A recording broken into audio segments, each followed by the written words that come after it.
Starting. Hey, I think we're live. Sunday night, live here on the channel.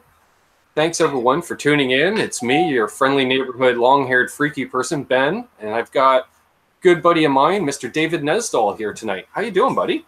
Good. How you doing? Just, you know, styling and profiling, chilling like a villain. Mm-hmm. That's all I got for that. Awesome. Yeah. You know, just working all weekend as usual. Well, not as usual. I was off the last couple weekends, but I was gigging the last couple weekends, so. Right. Yeah, which is always fun. That is always fun. Yeah. Not enough of it this year, unfortunately, but it seems like it's getting lesser and lesser each year. Yeah, exactly. So I was actually talking to the guy that hired us a couple of weeks ago because he found a little remote control unit actually for our lighting system. But we didn't realize it was missing. So he's like, yeah, I'll get it to your bass player because I know him. Do you have any rush? And I'm like, no, we got nothing coming up right away. So, which was really awesome. But, you know, it was one of those situations. We played a private event, a Jack and Jill party, and there was people at the party that runs a couple of bars nearby. And they're like, hey, we'd love to have you out. Well, here we are. Sure. Thanks.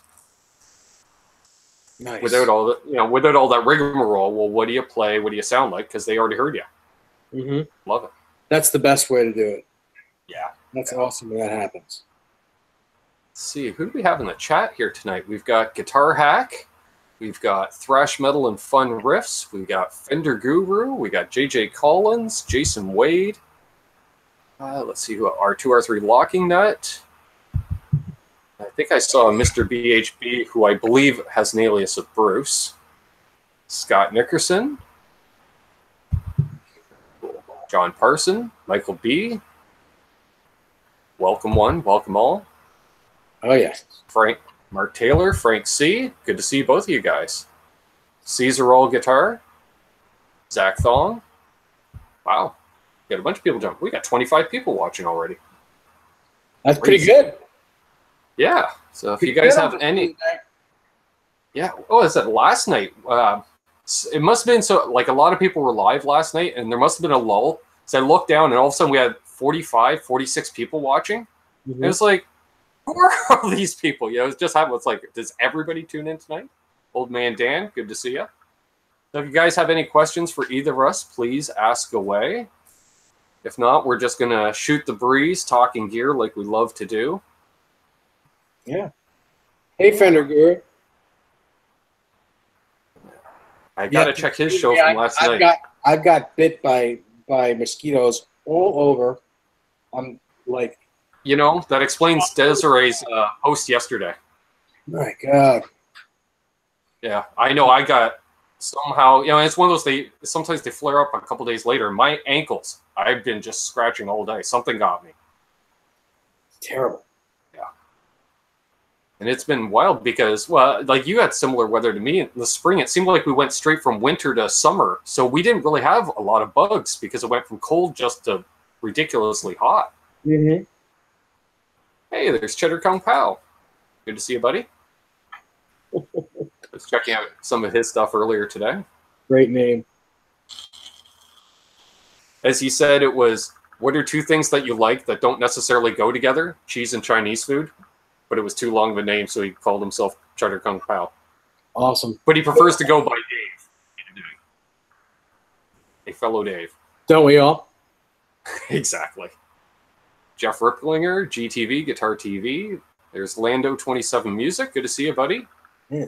Are you back from vacation, Lando? He was in Toronto, and I believe spent some time in Niagara Falls as well over the last week or so. He's originally from, he lives in the Ottawa area.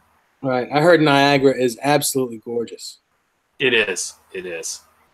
Yeah, definitely. And you get to do all the cool touristy stuff, and you don't feel guilty about it. You know, like they got all the wax museums, and you know, they got a big Ferris wheel if you're into that, you know, which overlooks the falls. You got the Maid of the Mist. Yeah. Great stuff. And a couple of casinos, which never hurts either. If you win. That's true, yeah. It hurts if you don't. That's for sure. And he says, yep, just got back. Awesome. Good. Cool. Let's see. JJ Collins says Fender Guru Duncan Custom. Nice. What's wrong with that? There's Michael Holder tuning in from Harrisburg. Mike and Lisa, he says. Well, cheers all. They're Hello. down in Harrisburg, North Carolina. Some friends that I hang out with when I'm down on vacation down there. Mm-hmm. Dan Sullivan. Well, yeah, we'll just sit here and just read off names in the chat. That's fine. 32 people watching, 15 thumbs up. Wow. Nice. Pretty damn good. Thank you, guys. Thank you. Yeah, we did our monthly subscriber hangout last night. So I want to thank again. Michael B was on. guitargirlkb and EJ's Guitars was on. And then a little later, Mitch Heyman jumped in, and Terry's GG&G as well. Awesome. Yeah, Terry showed up full on Canuck. He was wearing a toque and holding a hockey stick. That's funny. Yeah. No, funny was EJ doing a shout out that, hey, I'm going to be on Ben's show later. And he's got a green screen webcam. So he's sitting there eating popcorn. And on the big screen is Bob and Doug McKenzie. And I was just like, hilarious. Yeah, I was like, I don't know if this is racist, but it's funny as hell. Nah, it's not racist. It's that you got to take that as just jokes. Oh, I do. You know, because I do know people that are like the McKenzie brothers. I think we all do. So everyone's just saying hi to each other. Gotta love our community. I do love that. Yeah, it's a good bunch of people. Yeah. But do the stream surfing. I know I'll do that if I got a night where I got nothing going on, and you just hope 3 or 4 people go live and you jump from one to the other, and fun stuff. So are you still playing on your Hendrix Strat quite a bit? Yeah. Playing that guitar a lot. Yeah. Actually, I haven't played guitar probably in 2 days. I don't think I've really picked the guitar up. Wow. Yeah, it's a long time for me. But, you know, tomorrow's a new week. This is true. Frank C says, Ben up in Canada this week for work in Gatineau, which is right across from the river from Ottawa. Cool. So he's further north than I am. And we got Tobin in the house. Good to see you. Tuning in from my dad's hometown of Sydney, Nova Scotia. Off Thomas Santiago. Wow. All kinds of people. It's great. Yeah, a lot of people here. Yeah, I was looking at your, what was it? The Vitas Garolitis guitar you had the other night? Man, that thing. Have it right you here. know, I'm thinking if I had a striped guitar, I would want one that looked. I don't know if I'd want one that's necessarily relict. It just looks cool, and I don't know. It's almost like new old stock. Well, that's the thing with this one. It's not relict. It's and the original is not either. It's in remarkably good condition.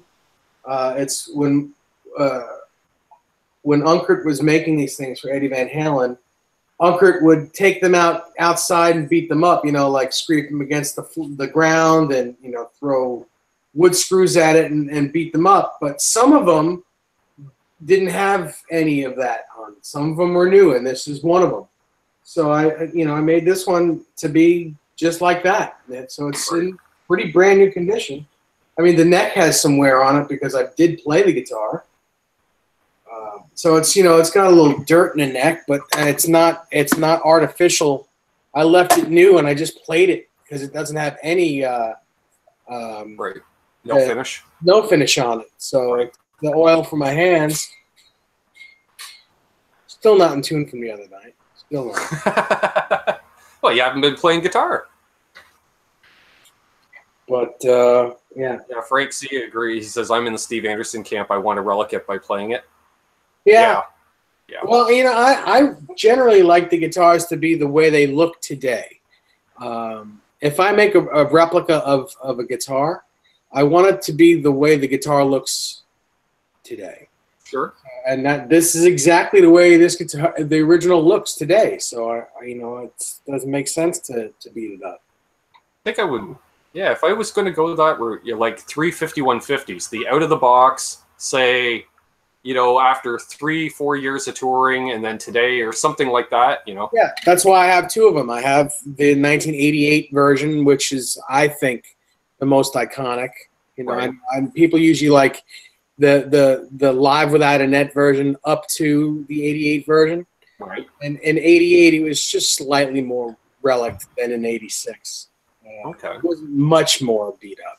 Right. It was a little bit more than 86, so I generally like that. And then today, how it looks, it's all it's really gnarly. So Sure. yeah, so that's why I have two. ET5150 and Pete Hickson also tuning in. Nice. Jason Wade has a question. What's next on the list as far as guitars and gear? What am I jonesing for? Oh, there's always new stuff, but it's I've come to the I don't really have any more room right now. So nothing that I mean, I still would love to get a John Mayer Silver Sky. Sure. But I've got 3 Strats, and 3 Strats that I absolutely love. So does it make sense to get a Silver Sky? It's just a Paul Reed Smith Strat. Right. It doesn't really make sense. So yeah, Sure. I'd love to have one, but it doesn't make sense to have a 4th Strat. Do I want any more Van Halen stuff?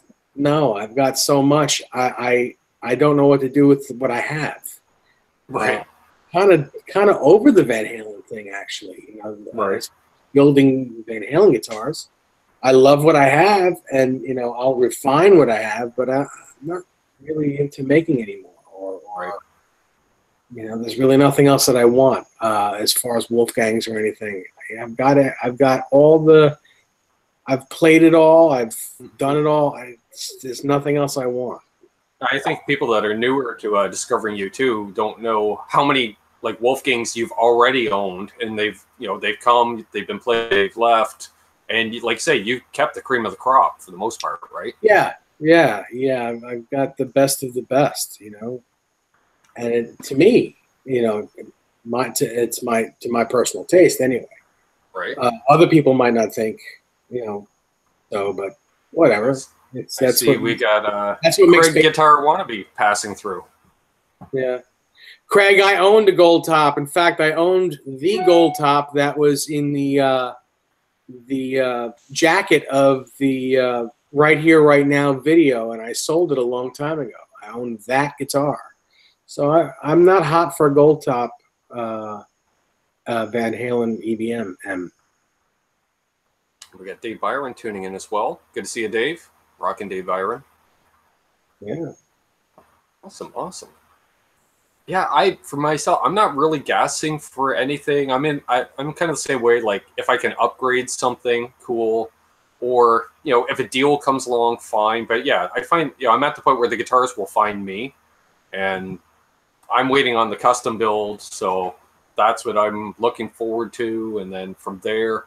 If I really dig what he does, I'm probably going to have him build me some more stuff because he told me as a channel sponsor, I get stuff for hardware cost. He's throwing in labor for free on a custom built guitar. So I'm looking at, the cost of offshore guitars and I get a custom built guitar. Well, I'll go that route. Just have him build me whatever I want. Sure. That's cool. Yeah. It's just longtime friend and we've been chatting a lot lately and stuff. And, I asked him if he could have the 2 custom guitars done in time for Rich's wedding because I'm giving Richie. It's going to be a Fender offset body, but with 3 single coils and super strat wiring, hardtail, and so he was allowed to choose the color. It's also being made out of the Honduran mahogany body. It should have an interesting, unique tone. And it just happened he's building another guitar for a guy locally because he grew up around here and he now lives out in Victoria, Steve's neighborhood. But yeah, he's delivering a guitar back in mid-September. So he's like, well, I'll just try to get the other guitars done all at the same time. Fly him with me. Yeah. Sure. We got Jay in the chat. Hey, Jay. Says, what are you boners doing? Talking gear. As usual. Right. 9 Fathoms. Yeah. Good to see you. Wow, is your channel a like a rated G channel, or do you curse at all? I try not to, but if it slips out, I don't mind, because usually if it does slip out by somebody, it's in that heat of the moment, right? Like much like yourself, when you drop a bomb, we know why. You know, like you're excited, and I've been pretty good. I've dropped an F-bomb 3 of the last 4 Thursday night shows. Goodness. So, yeah. Oh, my mom's in the chat. Hello, Mom. Mom Coombs. See, Dave, you're not the only one that gets their mom in the chat, right? That's right. I heard that, Des. Jay says, talking gear, unlike our show. Hey, well, you got a certain segment of Taco Talk. I was talking with... Yeah, I was talking to a new viewer of Johnny's channel, and she's like, I can say one thing. He's always busy, and he likes tacos. Johnny. Like, yeah, that's Johnny. That's pretty much. Tacos and pizza. Yep. Oh, good. Terry says, no, it's the poster child for Talk Like a Sailor channel. Hey, there's JJ's House of Jams. He survived Cabo. Oh, he went? Yeah, he spent the last week or 2 down in Cabo. My God, it must have been really hot, actually. Yeah. Well, the good thing is I got a message from him earlier, I want to say a couple of days ago, and he just said, just want to let you know I'm back. I've got 100+ notifications of videos to watch, and I'm 5 days cigarette-free. So I'm curious, JJ, are you now a week cigarette-free? Wow. That's going to be hard to believe. But good for him if he is. Exactly. And I was surprised when he mentioned that, because I'm thinking, especially if you're on vacation, you're imbibing in alcohol a lot. Yeah. And Old Man Dan says, I live 30 miles from pizza and tacos. Ooh, that sucks. Oh, he says 1 week, hanging in there. Awesome, brother. Awesome. That is really good. All right, so what do you guys want to talk about? What kind of gear you want to talk about? What questions do you all have? I'm still happy with, I got an overdrive. Well, yeah, I guess it's an overdrive. It's made by Outlaw Effects, a Canadian company that I've been working with a bit. A plexi-type distortion pedal. Nice. And I'm digging it. And considering the price point is about 60 Canadian, I think they're selling for 40, 45 bucks at Guitar Center. Oh, that's not bad. I'm shocked. No, and I'm shocked at how good it sounds for, you know, and it's a micro-sized pedal type thing, but it's got some oomph to it. I was really shocked at the gain range in it. That's cool. Bruce asks, what guitars have you been playing lately? Most lately. My Strats, really. I've got a Sunburst American Original Strat and American Original 60s. And I have a like a see-through blonde American Original 50 Strat, and I have that Hendrix Strat. Those 3 guitars I've been playing mostly. Cool. I've been playing my Mexican Telly pretty much exclusive. Well, that and my acoustic, because I'm learning an acoustic song for Rich's wedding, and my Mexican Telly has by far the freshest strings. So, Thrashmetal and Fun Riffs asks how many guitars we each own. I think I got about a dozen. Yeah, I stopped counting a long time ago. There's just too many of them. Jimmy Carr is here. Jimmy Carr. Jason Wade says, Dave and Ben, have you heard of Legator guitars? No, I haven't. What kind of guitars are they? Rings a bell for some reason. Frank Z asks if I prefer high or low output pickups and why.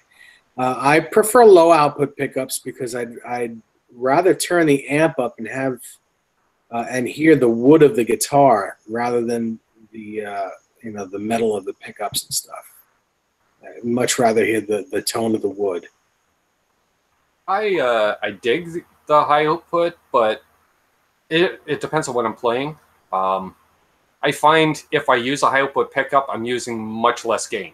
Like, because I play through a clean amp, I'll be using a much lower gain pedal than one of my higher ones. If I'm using high output pickups.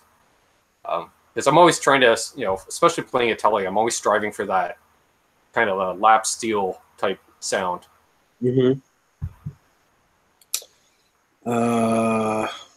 Let's see. Guitar Hack asks if I'm playing any gigs. No, I haven't played any gigs this year. I've been diagnosed. I don't know if you all know. Most of you know.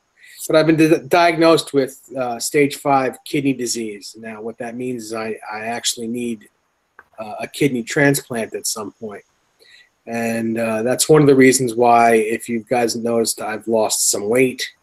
You don't watch me eating pizza on my show with Johnny Beane. You don't really watch me eating like a slob like I used to.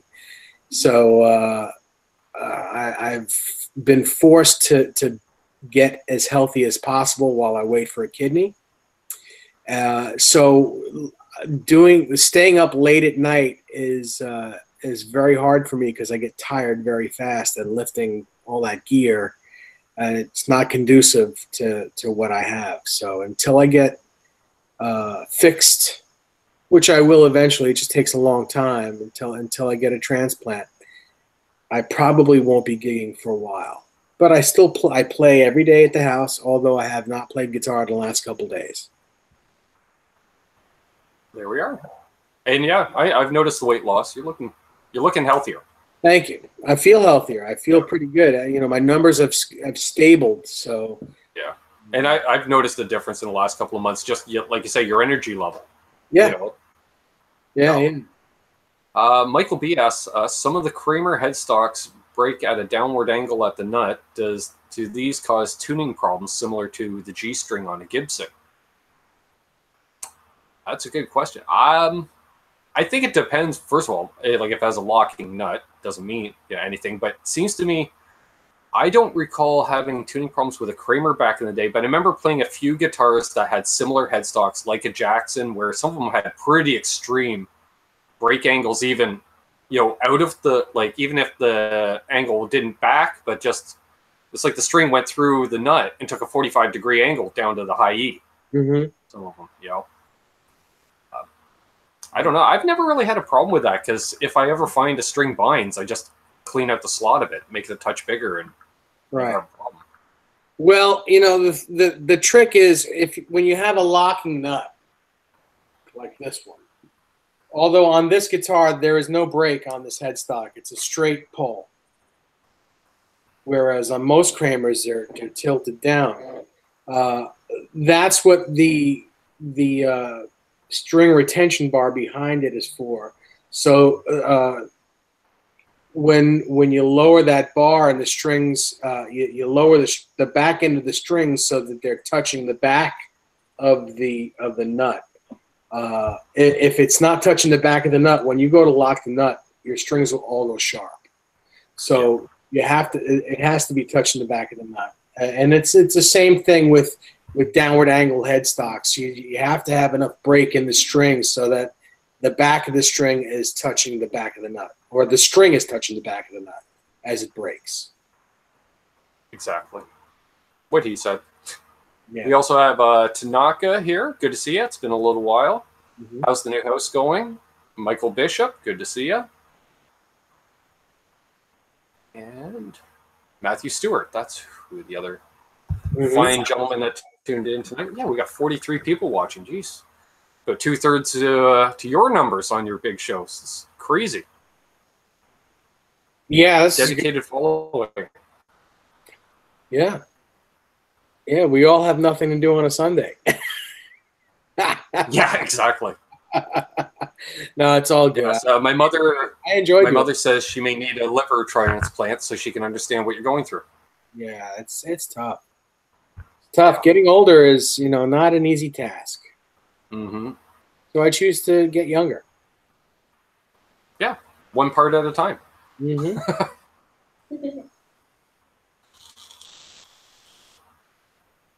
Jason Way says Legator guitars have 6, 7, and 8 super strats, 8-string super strats, but they do make headless called the Ghost. It looks like a Kiesel Vader, but they're a bit cheaper. Okay. Okay. And yeah, and Pete's in Australia. That's right. Nice. It's Monday there already. Shouldn't you be at work? Yeah. ET5150's in Australia too, and we got what, Fender Guru in New Zealand. I think they're all watching from work. Yeah. See, I don't feel bad then when I watch from work. What I was doing today. Serving customers and modding a chat or two. See, wouldn't a faulty scarf joint be the reason certain hockey headstock shave tuning issues?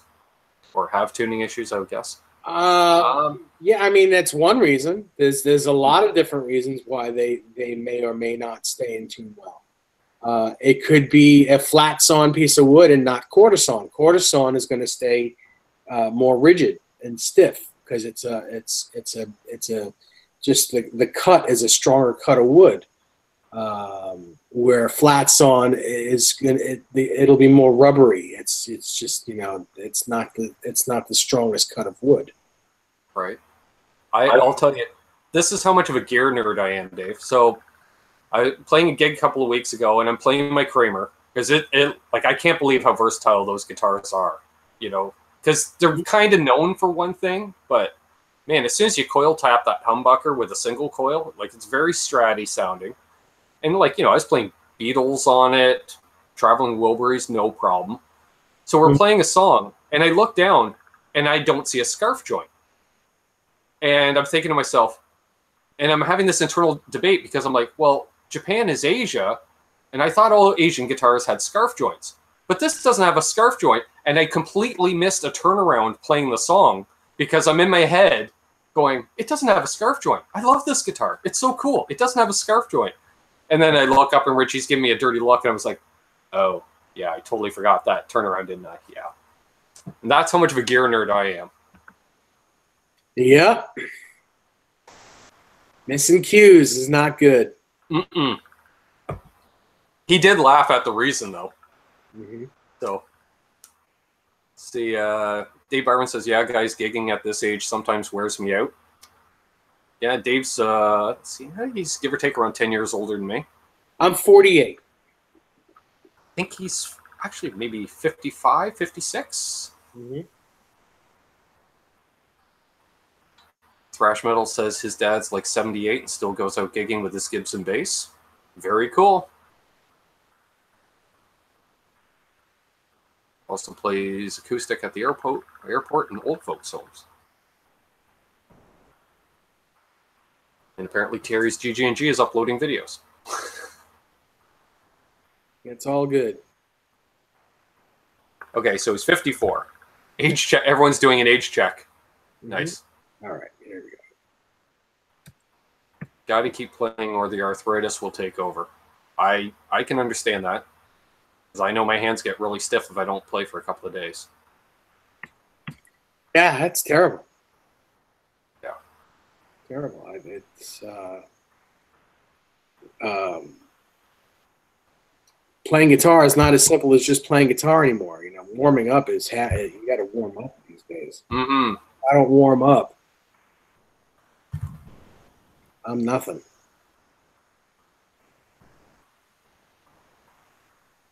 We're getting a bit of an age variety in here. Yeah. Good to see. I'm just waiting for the 122-year-old that's just going to skew everything, right? Ah.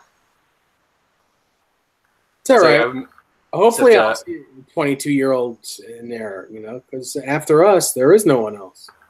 Exactly, yeah. I will say, like, when I was at Gear Fest, how many fathers and sons I saw, or fathers and daughters, or mothers and sons, you know, it was awesome to see the amount of kids that I saw there. Mm-hmm. So yeah, hopefully, you know, there's a future in that. Because I think, you know, you become a fan of the music your parents listen to quite often. Even if you hated it growing up, it grows on you, or, you know, you revisit it or what have you. Yeah. I think if you grew up with, you know, say your dad's listening to the local classic rock station, it'll grow on you. Like, look how much my sister hangs out, like in your chats or mine. And she was into pop growing up. but she used to overhear me playing rock all the time. And as she got older, she realized, hey, that's pretty good music. And now she's totally into rock music. That's cool. And she said she sings, right? She said that's awesome. That's like the hardest. That's the harder than playing an instrument because it's using your voice. I mean, that's crazy. You know, I mean, I think when she gets her voice back, she's been singing and stuff a lot at home. I think she may do a video or something, upload it. But I remember coming home to do laundry one day and yelling upstairs, "Hey, can you turn down that Sarah McLachlan album?" Early 90s, and with that height of all the female singer-songwriter coming out. And then it stopped all of a sudden. She said, "That wasn't the album, it was me." I went, "Oh, we'll keep it up then, because holy crap." Mm-hmm. Yeah. Matthew Stewart asks, on an average, how many hours a week do you play or practice? Well, I'm going to put it to you this way. I don't have a day job because of my illness. So when I'm finally awake during the day, I usually have a guitar on until I'm about ready to go to bed. And I'm always noodling. If I'm not practicing or actually playing, I'm noodling. So the guitar is on me usually all day. And I would say I'll pick one up for about 15 minutes or so, 3 times a day, every day at work, just kind of noodling around, like you say. Or, obviously band practice usually once a week, and that's a good 3 hours right there. I don't really play at home a whole lot for some reason. Mm-hmm. Jay says, 7/8 says, you're getting old when you start leaving the same smells in the bathroom as your parents.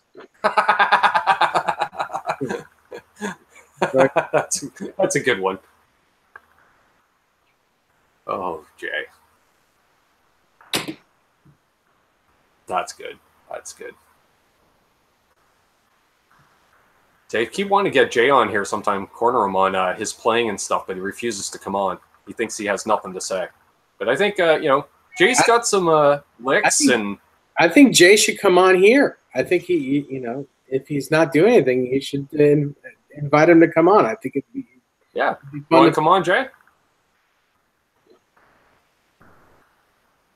Yeah, he's been, he just did the movie trailer music. He's got all kinds of stuff going on. Yeah. See, now he goes radio silent, right?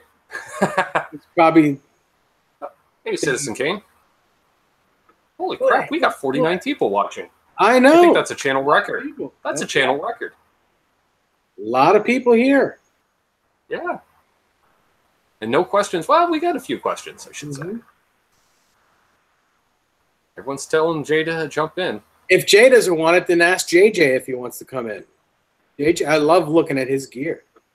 Yeah, JJ, you want to jump in? Or he may be off noodling. I know sometimes he'll be in the chat and he's not.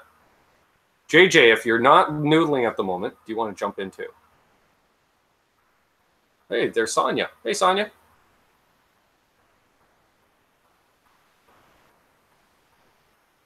Jay, so hop in for a few minutes and then go eat dinner.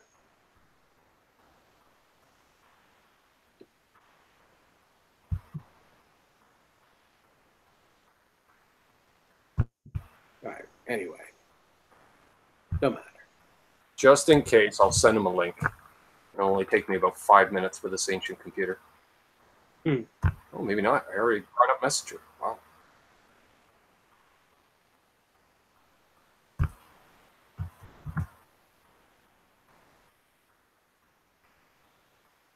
That's sending. Yeah, there it is. There you go, Jay. If you want to jump in after dinner. Depending on how long he takes to eat. What's going on? RMG in here? I saw your I saw your Silver Sky video. Awesome. All right, Jay. Yeah, see, you're getting the chat way before me. I just now had RMG come up on my chat. That's how slow my computer's running. Wow. Well, this is a MacBook Pro, and it's fairly new, so It's That's one of the next upgrades to the channel. Not breathing heavy.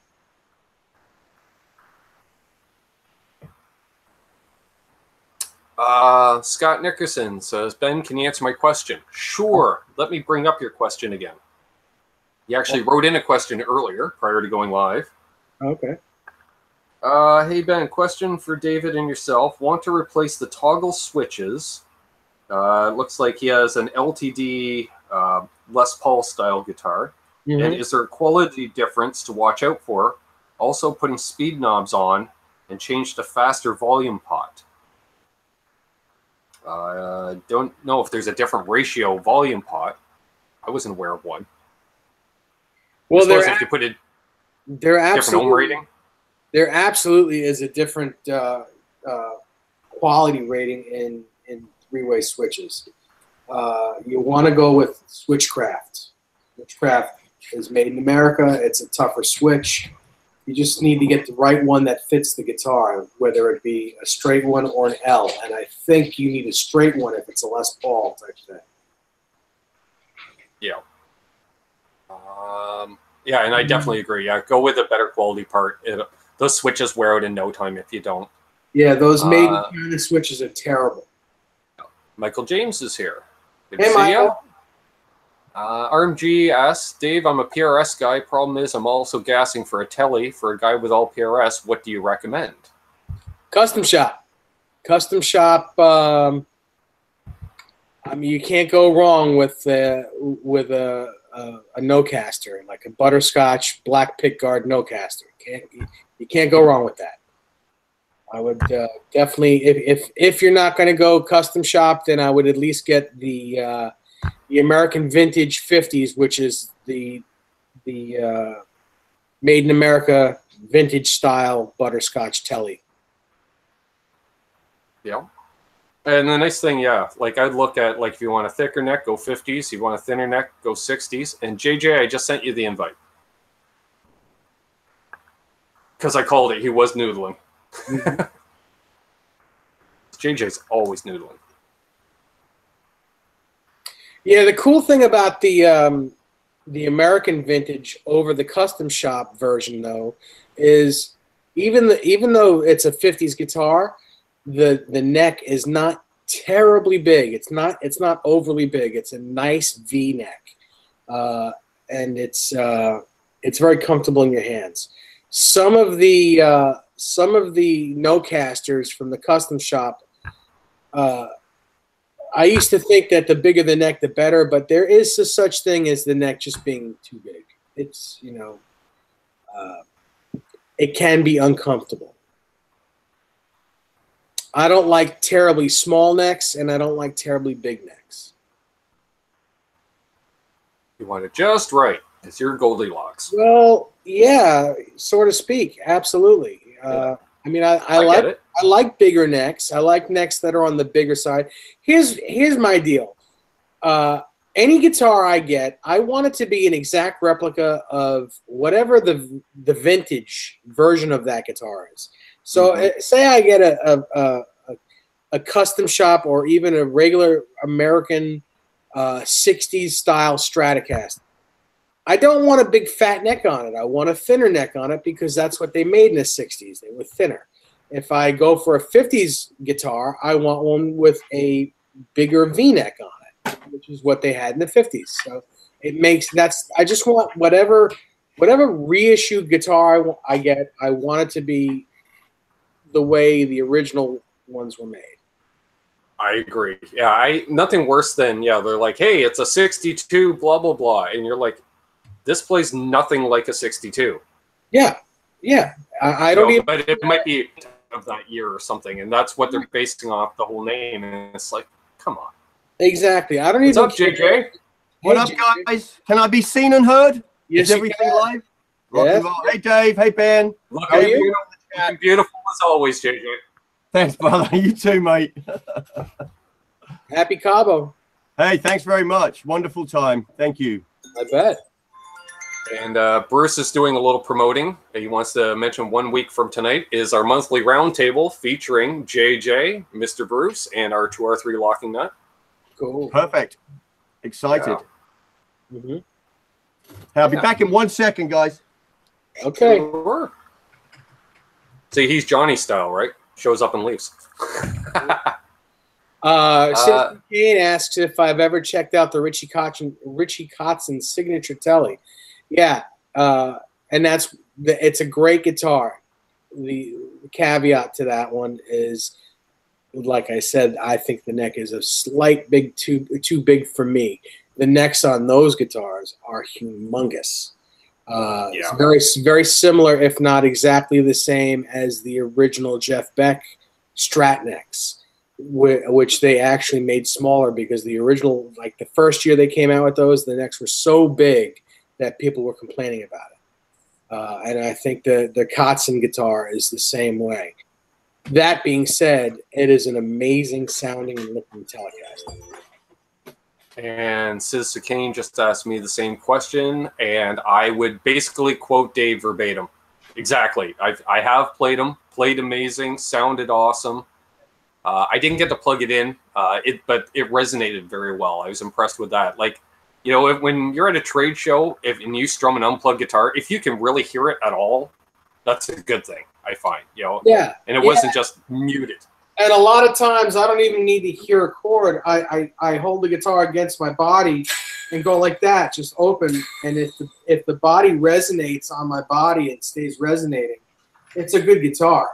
It's just, sure. You know, when the wood resonates and doesn't stop for a minute, then you don't have to plug it in, because even if the pickups don't sound good, with a good set of pickups, you'll have an amazing guitar. It's all about the wood, as far as I'm concerned. Yep. And Absolute Mayhem has joined us. Good to see you. He didn't make it by the shop today, but he's headed up to Calgary this week for work. So, for those who don't know, that's about a better part of 2,000 miles away for us. So, yeah.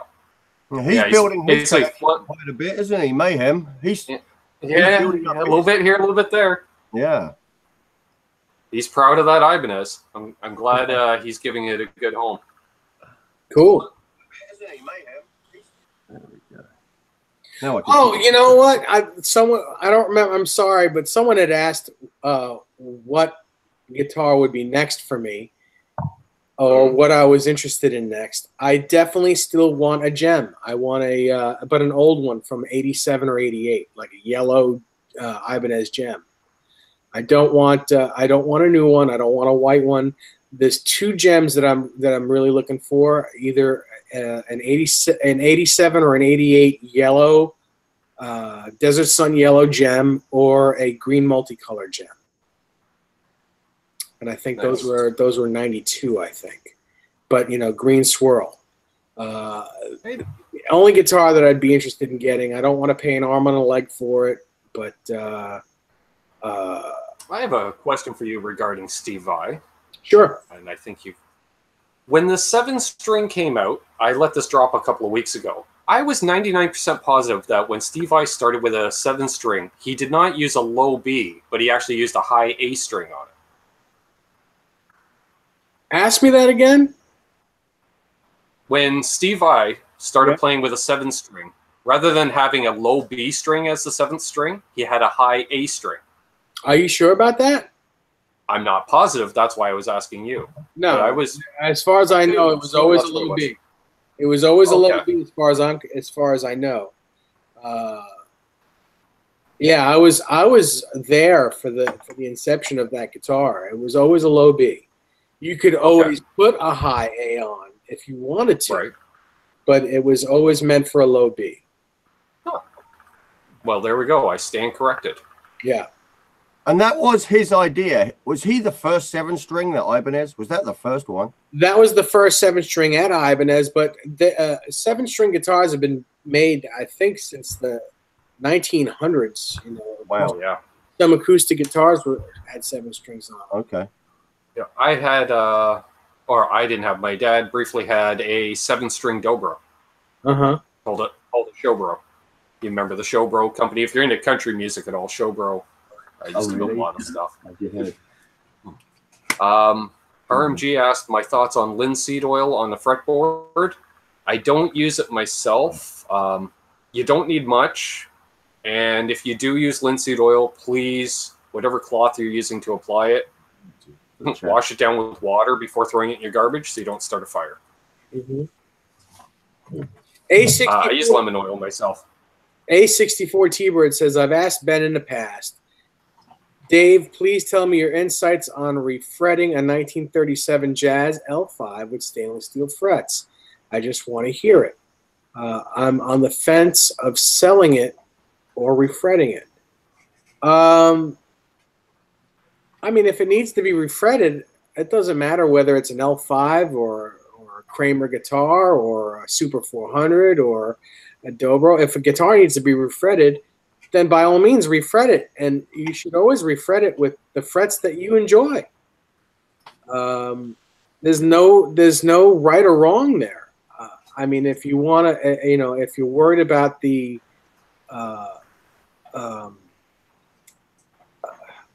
how much it's going to be worth, because you're refretting the guitar.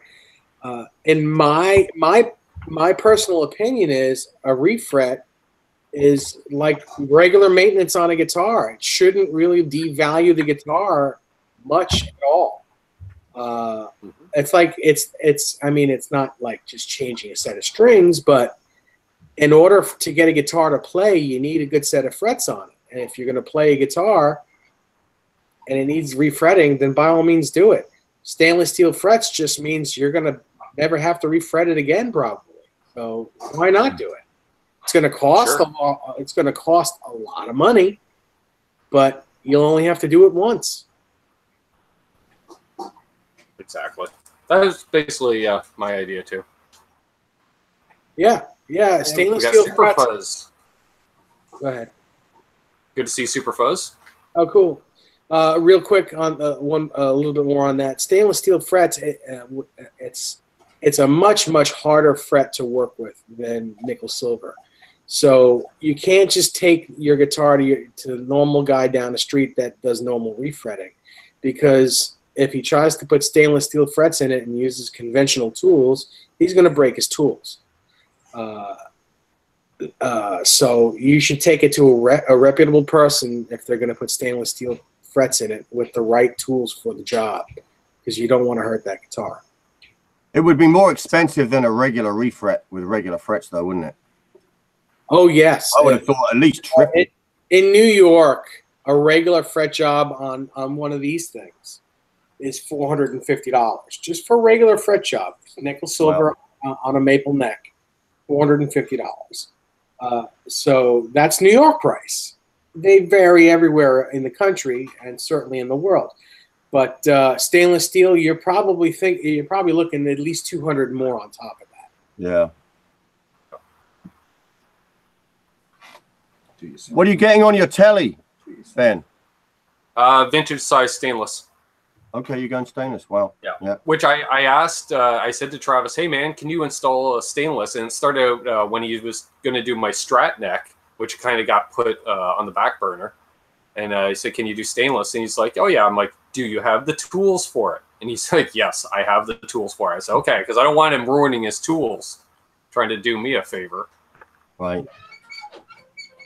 Yeah, Jay says, be prepared. Once you go stainless, it's hard to go back to nickel frets. Mm-hmm. Yeah. 7/8 says, be prepared. Once you go stainless, it's hard to go back to nickel frets. I don't know if I'd go that far. I mean, for him, yeah, that's the way it is for him.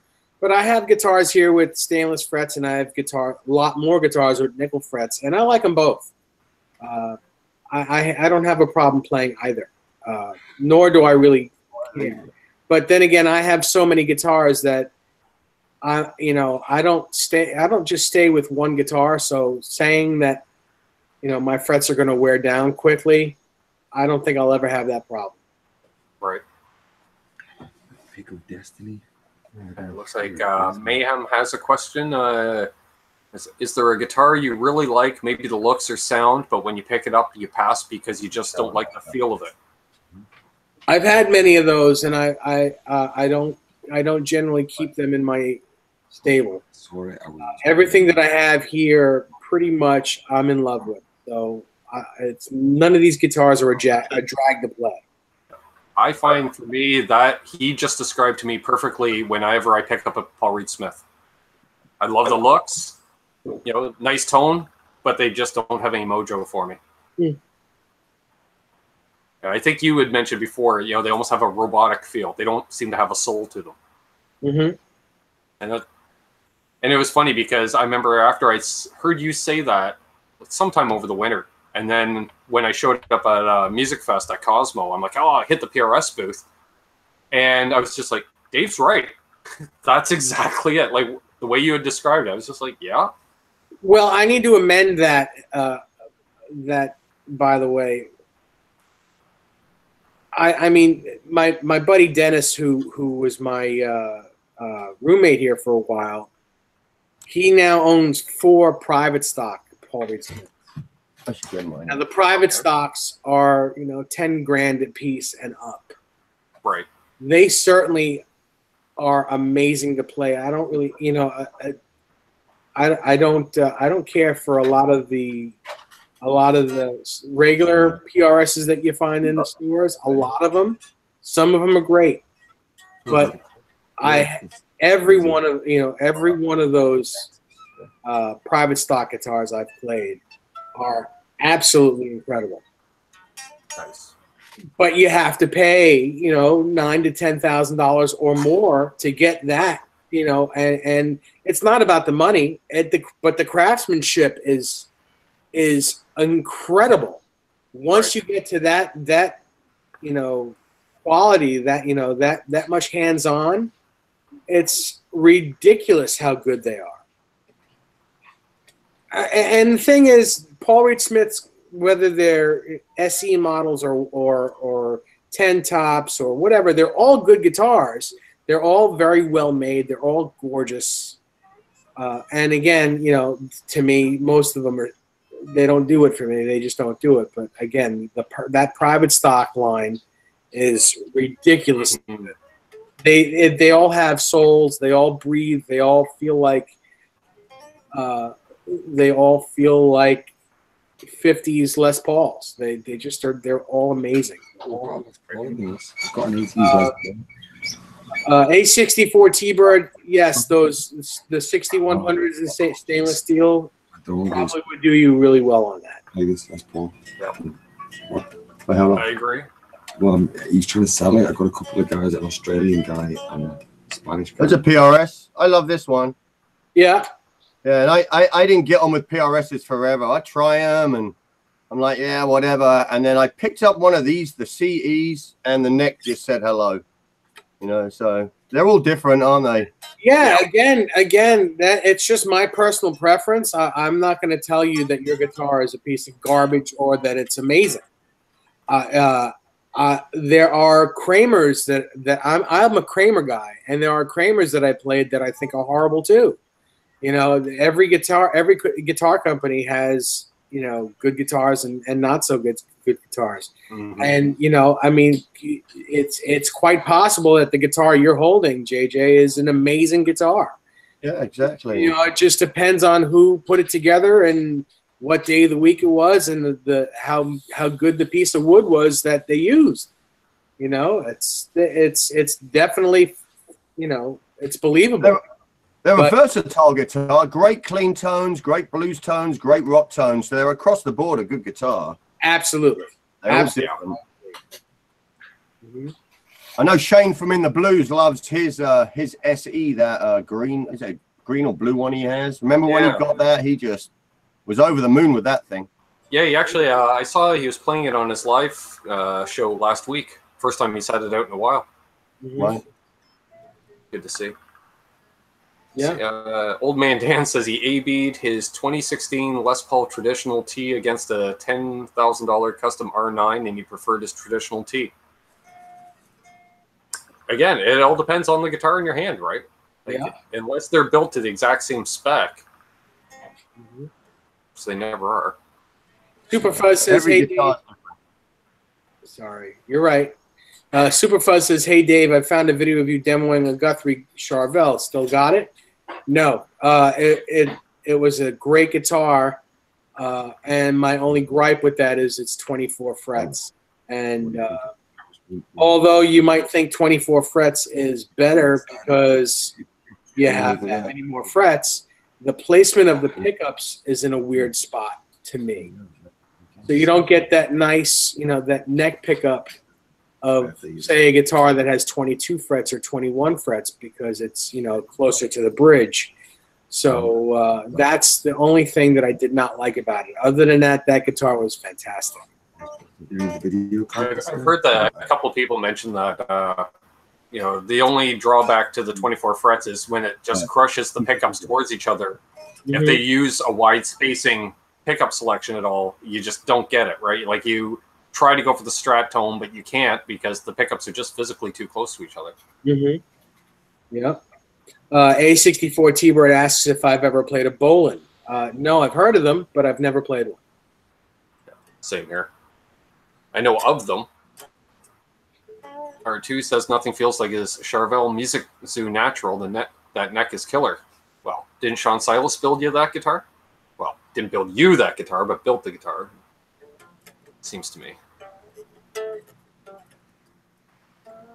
Yeah, Sean's good at putting a guitar together, I'll tell you.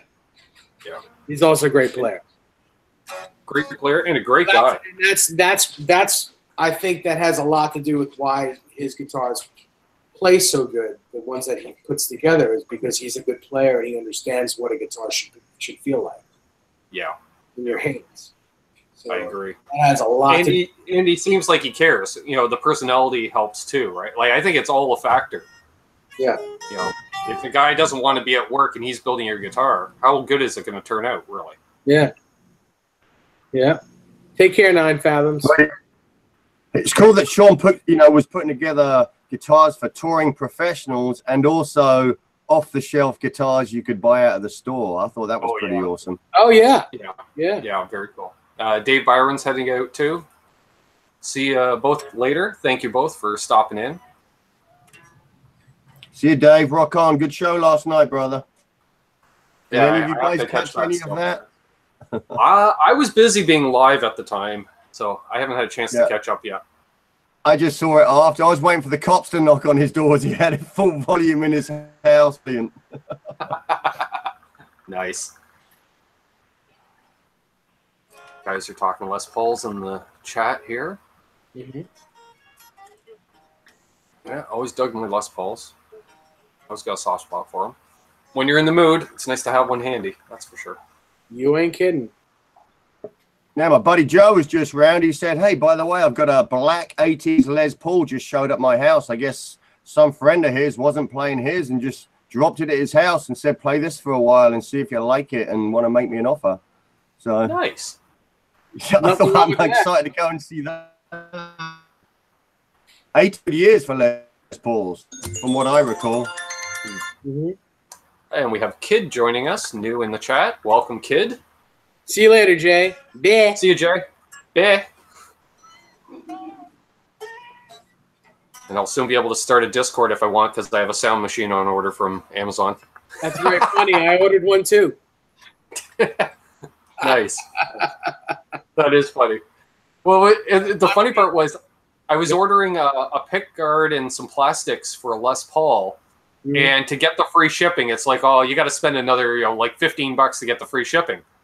And I look up soundboards, $15 Canadian. I'm like, well, I guess I'm ordering a soundboard too then and get the free shipping. I love that thing. Mine will be here tomorrow. Nice. Nice. Jeff Ripplinger says, Dave Nesdall, what do you think of the early 90s Jackson Soloist SL3 that aren't made anymore? I really don't know. I don't think I've ever played. Are we talking about like are they the American ones? Are they with Americans with Floyd's 3 pickups, hum single? Is that what that is? If that's the guitar, then I know I've owned one, but I don't remember if it was a 90s guitar. So please forgive me if I'm speaking of the wrong guitar. But I think is it hum? They're fantastic. Hum single with a Floyd. Neck through.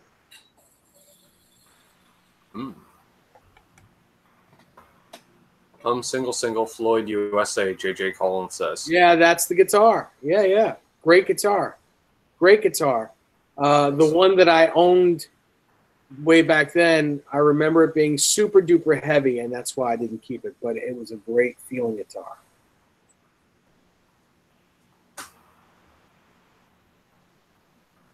Let's see. Terry says, if I didn't buy my 85 made in Japan Fender 68 reissue Strat, it would have been a Cherry Burst Les Paul Standard.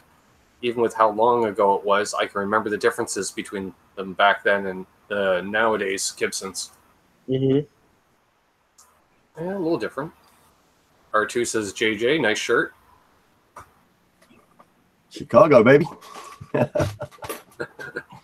Never been there, but heard it's cool. He's a fan. Good pizza. Exactly. Good music. That's what I know. Windy, Smashing Pumpkins. I'm like, wait a minute, Dave. You just said good. Let's see. Is it not Sal's Pizza in your neck of the woods? Sal's Pizza. Nothing beats New York pizza. I agree, Dave. Nothing beats New York pizza. But Chicago pizza is pretty good. Pretty good. It's just cake. It's thick. Right. Not pizza. It's cake with cheese on it. All right, so we got a couple more questions here. A64 T-Bird asks, Dave, I'm going to have my 1979 Fender Stratocaster frets changed to 6110s, the steel.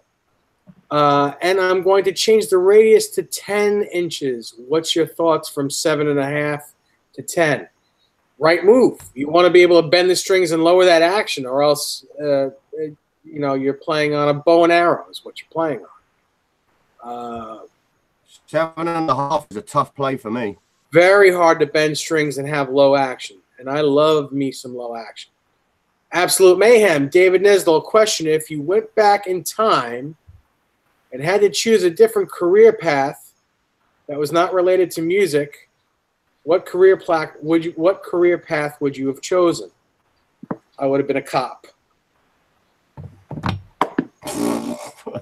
I knew that answer. There you go.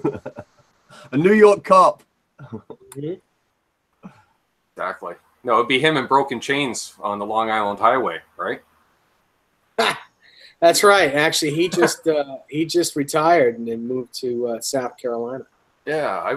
My father was a cop. Living the life right now, that one. Yeah, he is. My father was a cop. He had 33 great years.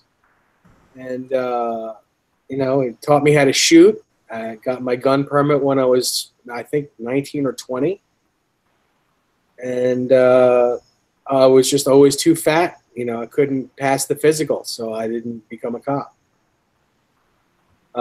No, Jeff, this is a car. This is not a SIG. It's a 45, car PM45. There we go. Is that a real gun? Yeah. Wow.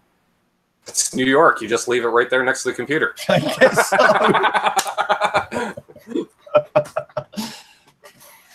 I thought it was part of the Star Trek collection. No, I wouldn't be able to do that on Johnny's show. I'd get. That's what I thought. I'm like, what? I get a real gun. I get smacked through the computer if I did that. Yeah. See, whereas I'm a long-haired liberal, but that's my other. That's my other hobby. Is I have a lot of guitars and I have a lot of guns. So yeah. And I know that's part of you, Dave. So that's fine. And the only reason this is here is because I carried it all day, and it's brand new. I just got it this week, so otherwise it would be in my safe. What do you think of this new Kramer line they're out with, Dave? Have you talked about that already? You know anything about that? No, in fact, I haven't played a new Kramer in it's got to be 5 or 6 years. Right. Last time I played a new Kramer, maybe it was even longer, was when Gibson, not the Music Yo line, but the first year of the 1984 reissue Kramer Beretta. That was like the 80. I guess it's called an 84. An 84, the red and the with a stripe in it. Yeah, all those. Yeah. No, absolute mayhem. I don't have a gun wall. I have a gun safe.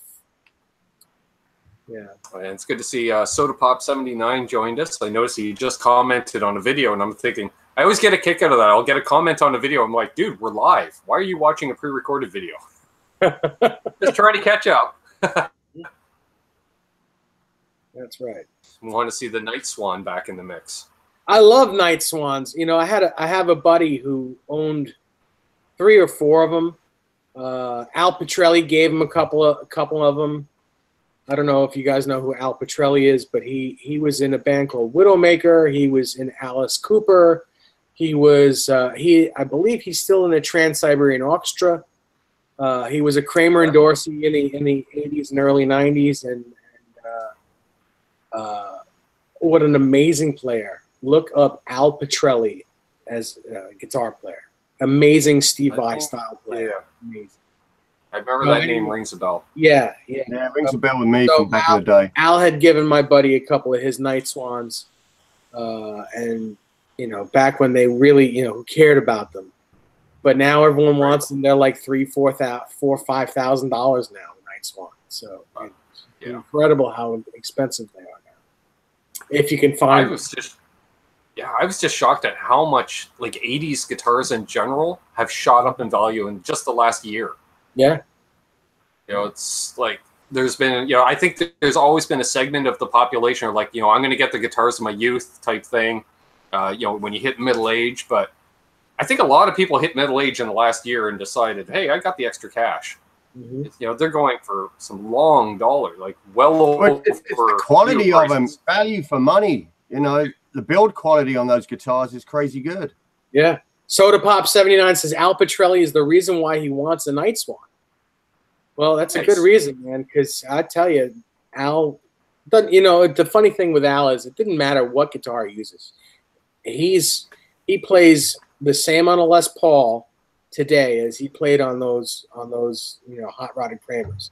He's just insane of a good guitar player. And yeah, Bruce Night Swan is a Kramer from the 80s. Vivian Campbell played them.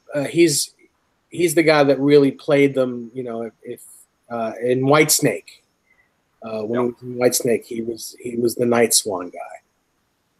I remember those ads. Mm-hmm.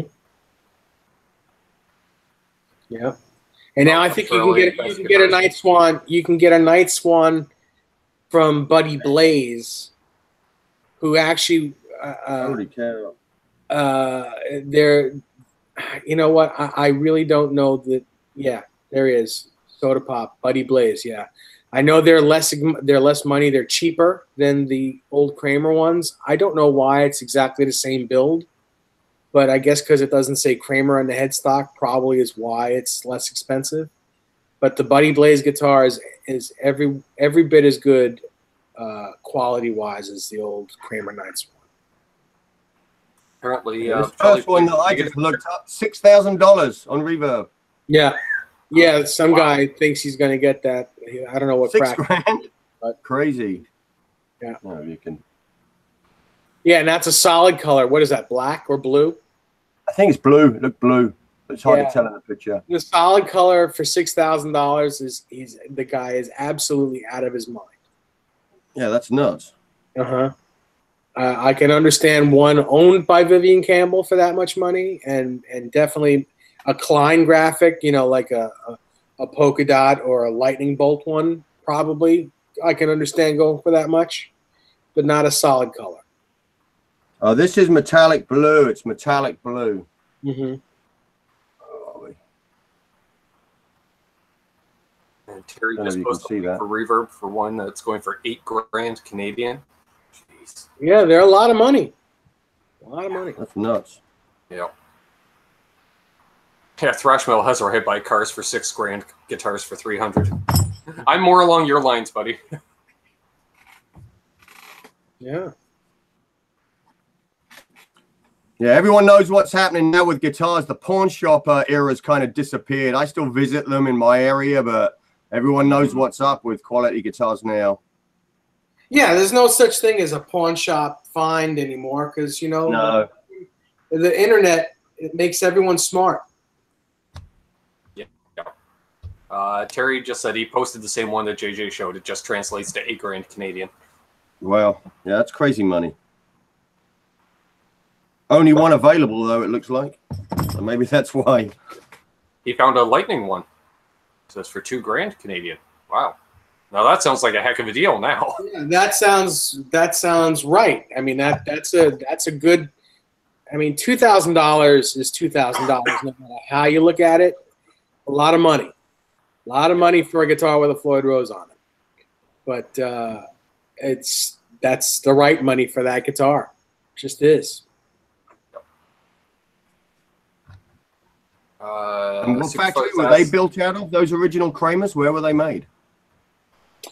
They were made in Neptune, New Jersey back then. Okay.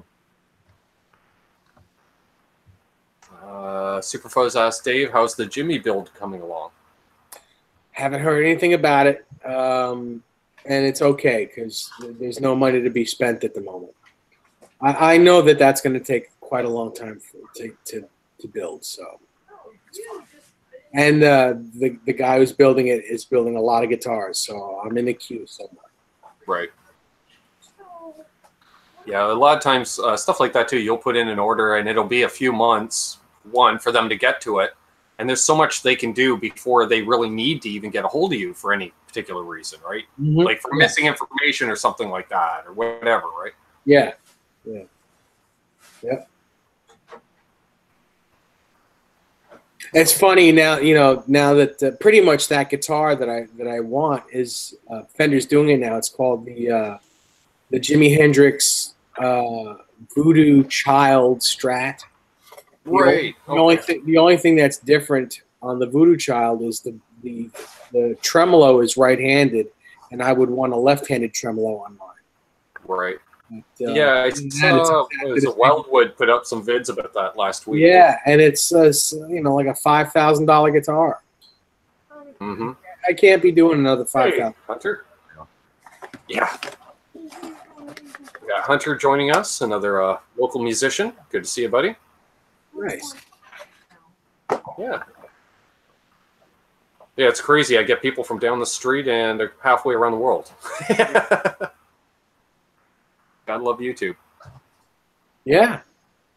4,500. Bruce just said on the Voodoo Child Strat.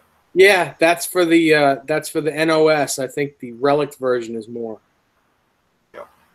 I kind of like. I've been seeing these ready to Relic, where they just do a thin coat of paint, no clear, and it's nitro, so it will wear. And I really like that idea because a lot of the modern finishes just don't wear at all. And it seems like you either get something that'll never wear or it's pre-relic from the factory. I like this ready to relic idea. Yeah. Yeah. Well, you're more than welcome, Hunter. Yes, it is a small world, thrash metal. It's crazy.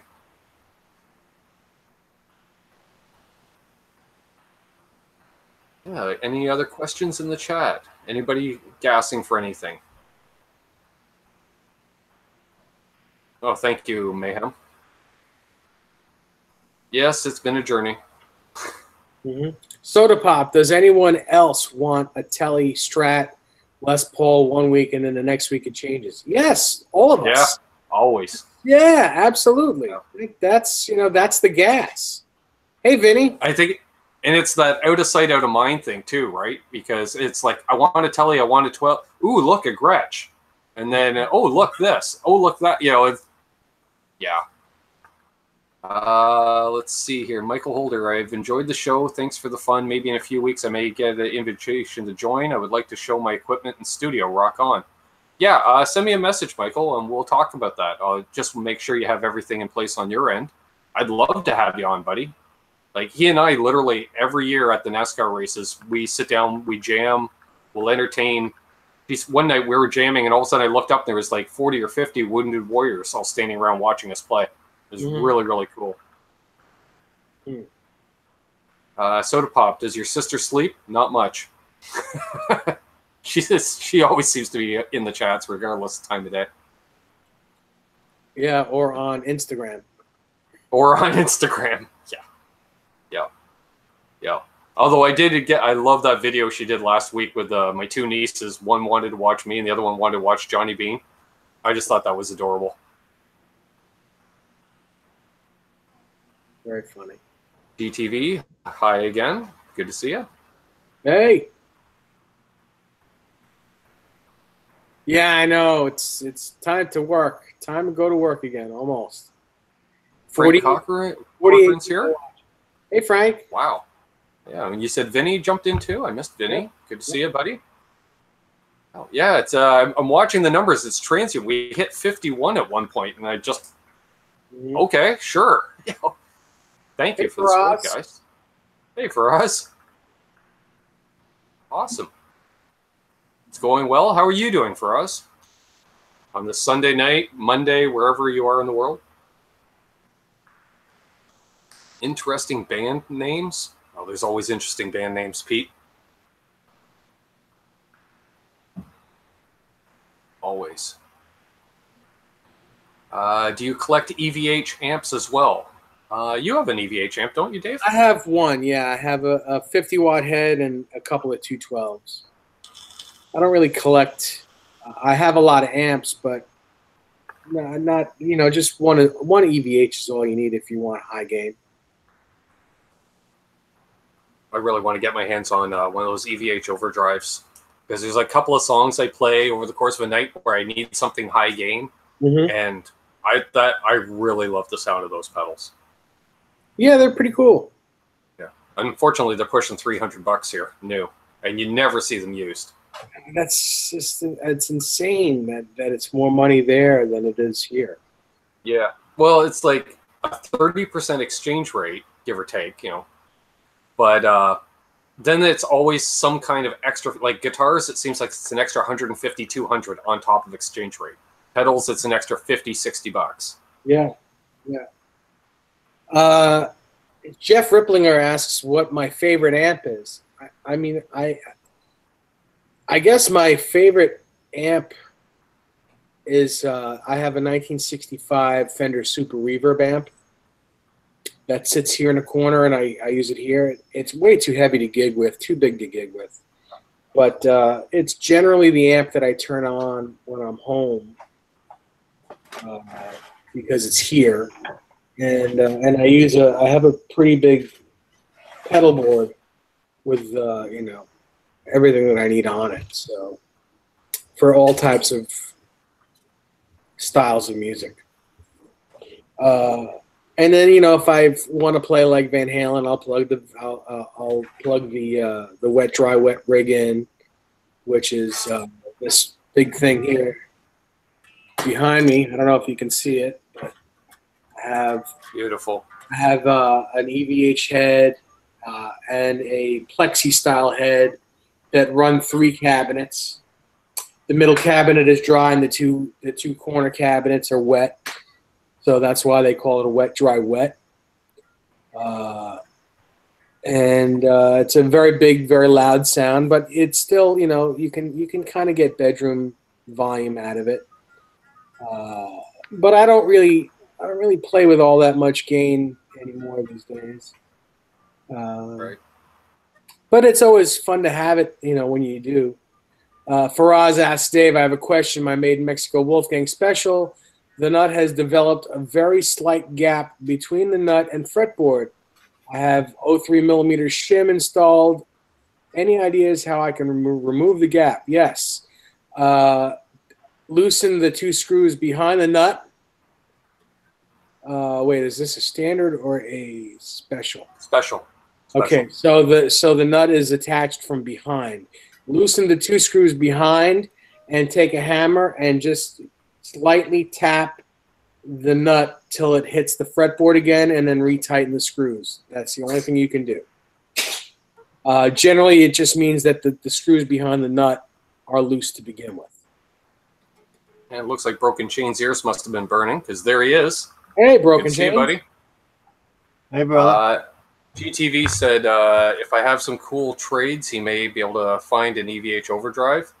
There's an email down below that you can contact me, and definitely shoot me an email. I'll give you a list of surplus pedals that I have, because I have a few. So yeah, I'm always looking to trade pedals and stuff. That'd be awesome. And speaking of which, I don't know if I mentioned it yet. We have a contest going on. If you want to enter to win an MXR Super Badass Distortion, share any of the videos on my channel and tag me as D-Ben Coombs on Facebook or Twitter. And when I see the post with me tagged in it, I write down your name. You get entered into the draw on Thursday, September 6th. And then you win yourself an MXR Super Badass, or yeah, Super Badass Distortion, courtesy of Scott Nickerson.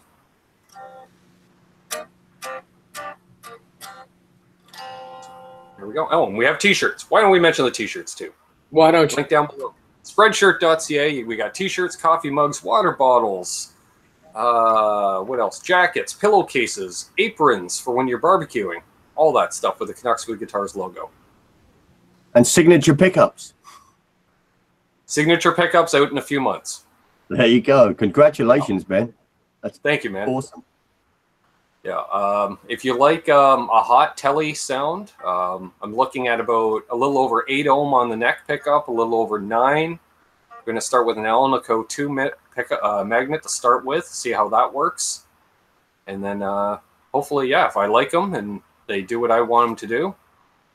You know, the idea is I want to get that really hot early Fender lap steel on the bridge. Just piercing. So flat pole, should be able to do with it. It's just a flat pole broadcaster. Yeah. Very cool. Citizen Kane says, Dave, how do you have your distortion pedals set up? Do you even run the low gain into higher gain at the same time? I've done that. I've piggybacked overdrives before. I have 3 overdrive pedals on my pedal board in gain stages. I have a way huge overrated special, which is like a Bonamassa style light. It's like a light overdrive. It basically sounds better with amps that are slightly broken up already. Then I have a Friedman Dirty Shirley pedal on my board, which is a slightly higher gain. I use that for, you know, a cleaner amp, and then use that as my grit. It's for like a mid to high gain. And I have an EP booster on my board as well for just clean boost. They're great. I have this also. It's not on my board, but it's an original. This one is an original Tube Screamer. I'm nice. thinking of putting it back on. It's an old TS-808.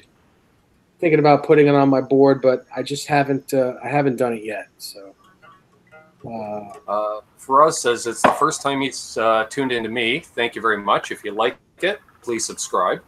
I've been watching Johnny and Dave's Hangouts for the past 2.5 years, so a big fan. Awesome. I'm glad you found us. Thank you, Faraz. And also Mike Turner. I don't know if I know your name. Welcome. And he says his son's a cop. Broken Chains. Awesome. And Guitar Hack, we can talk about that. I'd have to check out the Tone City Bad Horse, but I do love my Deputy Marshal, but I know where I can get more outlaw effects if I need them. That's for sure. Definitely. Cool. And I did see a question. There was, yeah, hang on a second. Old Man Dan. Yeah, thoughts on a PVHP Special CT versus a Wolfgang Standard? Wow. The HP I have not played, so forgive me. I don't know. Wolfgang Standard, as far as I'm concerned, is probably the best guitar for $500 you can buy. That being said, there are, you know, I mean, there are upgrades that you can do for it to make it even better. I don't like the Floyd Rose Special. It's not a great tremolo. They're not as good as the FR 1000 or the German-made Floyd Rose. But then again, we're talking about a $500 guitar and not a $1,000 guitar. Right. I also don't like that the nut on those guitars are attached from the top instead of being attached to the back. And what I mean by that are these two holes here in the back of the headstock is how two screws go through and attach the nut on. But on the standards, they're attached by two smaller screws from the top. Now the problem with that is once those screws strip out of the wood in the top, you're screwed. You have to have them doweled and re-screwed again, or you have someone do the work where they drill through and put the holes in the back. This way, you don't have the screw in the wood. The screw is a machined screw that screws into the nut itself from the back. So you're not screwing into the wood of the guitar. It's a lot more work, but it's just a better way of doing it, and it'll last a lot longer. I agree too. Yeah. I'd rather screw into metal than wood any day on that, especially with the amount of forces at work. Jason Wade, you might have won the chat. He says 41 watching, 41 thumbs up, so you can quit now. Broken Chains, a shout out to Dave for taking the time to look at used guitars I'm interested in buying and giving me a thumbs up or thumbs down, past and most, because of his advice. You rock. Awesome. It's my pleasure. And anyone here can do that. I'm happy to give my advice to anybody. Yeah. I love talking about guitars and gear, and I'm very easy. I'm very approachable. If you can find me on Facebook, that's probably the easiest way to find me. But I mean, the internet is the internet. You can find my phone. You can find anything, and just give me a holler. Give me a call.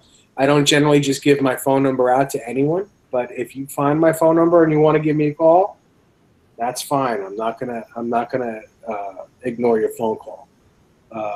Again, I will give anyone advice to the best of my knowledge, and be happy to do it.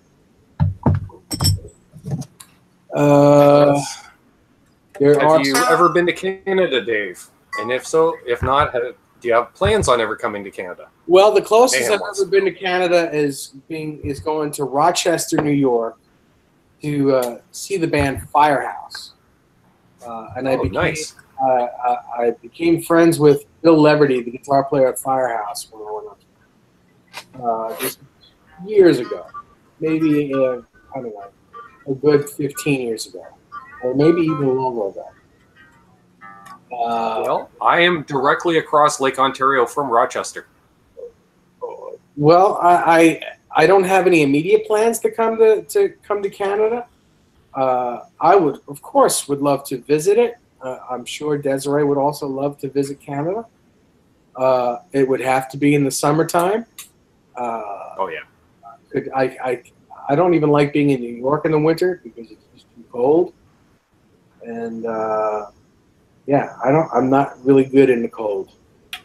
So, but yeah, if you guys are inviting me up to your place, then we can talk. But as far as immediate plans, I don't have any immediate plans. I don't have any immediate plans while I'm waiting for a kidney transplant. So, because I'm going to be starting dialysis soon, within the next 2 months, and I need to be here in New York 3 days a week, so I can't go anywhere. Hey, we got Desiree in the chat. Hello, guys. Just wanted to say hi. Hey, Desiree. Guitar Pit says, hey, Ben, just showed up. And wow, that EVH wall. Yes, welcome all the new people that have, David Stafford, hello. Welcome one and all. If you like what we're doing and talking, please, subscribe, give us a thumbs up. A64 T-Bird says, Ben, thanks for the show. I always love these roundtables. Yeah, so do I. You know, it's nothing better just sit around, talk gear with no real premise or anything like that, and you know, just natural conversation's the best conversation. And thanks, guys, for caring about my health and stuff. I really appreciate that. That means a lot to me.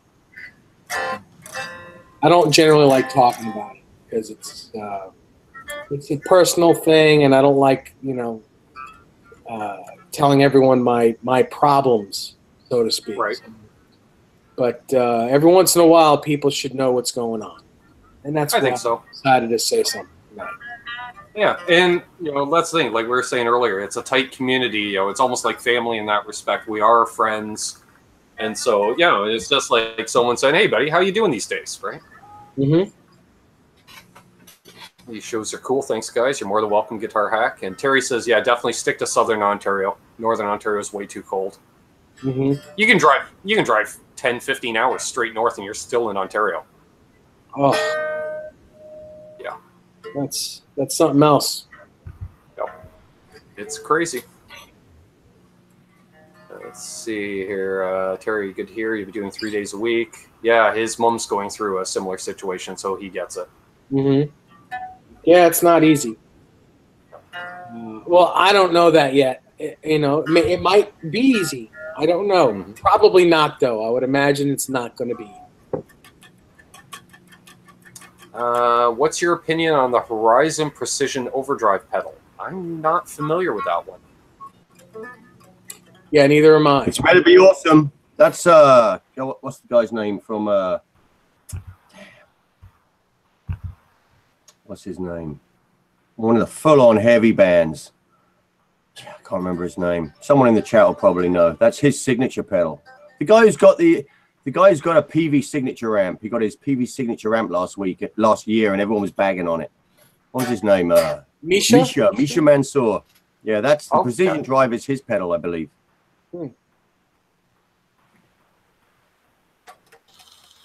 Of course, as soon as you say that, Jason Wade just mentioned that. Yeah. Cool. Yeah. Hey, Charlie S. So it's meant to be an awesome pedal. It's meant to be awesome, from what I've heard. Periphery. As a booster, as a amp boost, like the old 808s used to do. Put it in the front, bang. Periphery, that's it. Mm-hmm. What guitar is that you got in your hand, JJ? This is one of the newer, the Tribute P90 Les Pauls, which I love. I think it's got the weight reduction in it, but you wouldn't tell. It's still heavy. It's still like 8 pounds. But I mean, again, I can't get enough of those P90s. Every guitar I plug in sounds insane, but you plug the P90s in, I don't know what it is. It just has that cut. It's a growl. You know? There's a growl to it. It's the growl.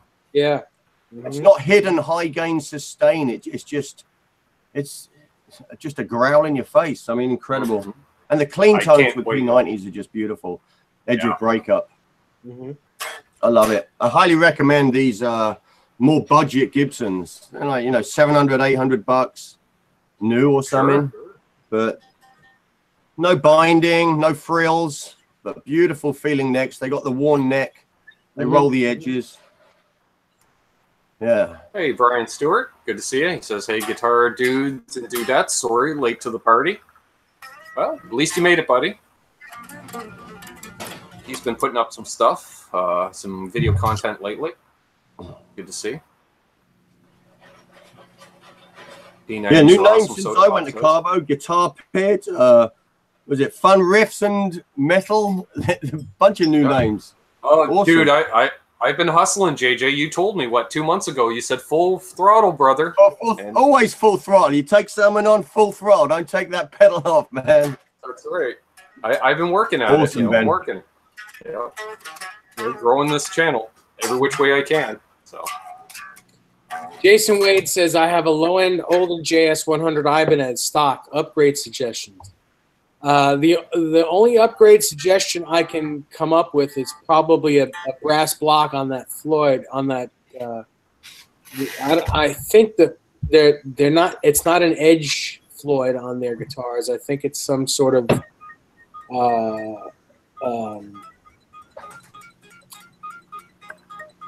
I don't know what Floyd Rose they're using on the JS100 or what they did use. I can't remember. I know it's not a real Floyd, and I know it's not an Edge system. But the only thing you can do to that really is put a brass block on it, and maybe maybe a better set of DiMarzio pickups would be the only other upgrade if you want to go that route. Other than that, it's a basswood body. It's a good neck. It's a good guitar. Those JS guitars, even the lower end, they're nice little guitars.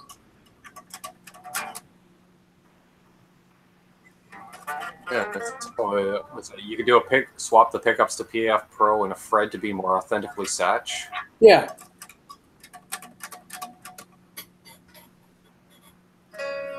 Thank you, Brian. Any suggestion? John asks, Ben or Dave, any suggestions for a P90 guitar? Because we know JJ's going to just tell you one of these Les Pauls. Well, I would straight out. And I would say, P90s. Yeah, I would say if you have the money, I would go pick up a custom shop Les Paul Jr., like a single cut 50s style Les Paul Jr. They are so good. They are really good. They're not terribly heavy. They sound and feel like the old ones. Is that single P90 or dual P90? Single P90. A single P90 guitar. Yeah, the special is the dual P90, but the juniors, there's something about one P90 that just it actually sounds to me. It sounds better than two P90s. I agree. There's less magnetism under that neck pick because there's no neck pickup, so the strings ring more true. And you have a volume and a tone knob, and with that tone knob, you can make it sound like it has a neck pickup in it. Just it's killer. Yeah, I agree. Yeah, Gibsons and P90s were made to be. Yeah, for sure. Mm-hmm. Yeah, I agree. Yeah, I'd say like I'd get some form of Les Paul or I'd say Les Paul Jr. with a P90 is awesome. Yeah, I agree. And also humbucker size P90s for swapping them out of a humbucker guitar. I've done that on one. And yeah, sure, absolutely. It worked great. Ain't going to be true P90, but it's close. It is. Rich did that with his electric 12-string, and it really brought it to life. Really brought it to life.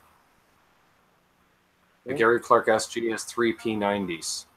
Yes. A buddy of mine has a Reverend Flying V with 3 P90s in it, and it plays awesome and sounds just wicked. Plus, it's just something weird looking about a Flying V with 3 P90s wedged in it. Mm-hmm. One of the hidden secrets, those Yamaha Revstar with the P90s, they're pretty killer too, and they're budget priced. Nice. Yeah. Broken Chain says, Dave, what's your opinion on Les Pauls with factory Floyds installed? Like the All-Access or the Alex Lifeson guitar? I think that's an amazing idea. I think it's a beautiful guitar. I've played a couple of those, and they feel great. I love Floyd Roses, and I love Les Pauls. I own a Les Paul. Doesn't have a Floyd Rose in it, but, man, what a great idea. I think the only thing I didn't like about the Floyd Rose Les Pauls is that they float. Well, for the most part, I don't like floating Floyd Roses either, but there are good things about them too. I mean, there are a lot of pros about them. The only con, really, there are 2 cons. You break a string, guitar goes out of tune, and you can't put a detuner on it. Those are 2 very big cons. But there are a lot of pros as well. The main pro is that you have that Les Paul sound with a tremolo, one that'll stay in tune all the time. It's I don't know. It's really a great idea. It's a great idea. And that was Steve Vai's invention, to be able to pull up. Was he the first to do that, to make the cutout? To make it? You know, I. So I know you were right there for that whole period, so you know the ins. Yeah, you know, I don't know for certain if he was the inventor of it, but it was he that made it popular. Right. Because after he did it to his guitar, everyone wanted it done to their guitars. Yeah. So I don't know if anyone has done it before him, but he is the guy who is responsible for it being as popular as it is. Right. It's the same thing with Van Halen. Eddie Van Halen did not invent tapping, but Eddie Van Halen is the guy who popularized it, and he's the reason why everyone else does it. Right. Yeah. Brian Stewart says Floyd's terrify me. Dude, I was not a fan of them until I got my Kramer, and I get it, especially not the fact that it doesn't float. It takes a lot of that, you know, play obviously out of it, and you'd be surprised how easy it is to play. I really enjoy it. Sully Dude asks, doesn't a black box stabilize a floating trem and hold a string if a string breaks? I don't know. I've never tried one, so I don't have that answer.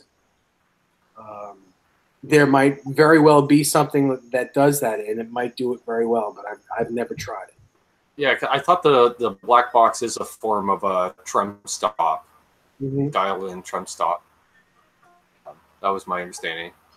And as far as I'm just going to installing a detuner.